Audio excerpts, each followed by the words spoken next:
আগামী নির্বাচনে দেশের মা বোনেরা জামায়াতকে বেছে নেবে বলে দাবি করেছেন বাংলাদেশ জামায়াতে ইসলামীর আমির ডা শফিকুর রহমান।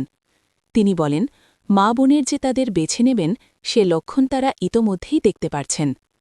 সোমবার ১২ জানুয়ারি রাজধানীর বসুন্ধরায় ইউরোপীয় ইউনিয়নের নির্বাচন পর্যবেক্ষণ মিশনের প্রধান পর্যবেক্ষক ও ইউরোপীয় পার্লামেন্টের সদস্য ইভার্স আইজাপসের সঙ্গে সাক্ষাৎ শেষে তিনি জানান, জনগণের প্রতি তার শতভাগ আস্থা আছে। জামায়াত আমির বলেন, আগামী নির্বাচনে দেশের জনগণ সুশাসন নিশ্চিত করবে। আমরা শুধু চাই নির্বাচনটা সুষ্ঠু ও নিরপেক্ষ হোক। তবে আগামী নির্বাচন সুষ্ঠু নাও হতে পারে এমন শঙ্কা প্রকাশ করেছেন জামায়াত আমির। তিনি বলেন, শঙ্কা থাকলেও সেই শঙ্কার বিষয়ে প্রথমে নির্বাচন কমিশনকে জানানো হবে, সমাধান না পেলে জাতিকে জানিয়ে দেওয়া হবে।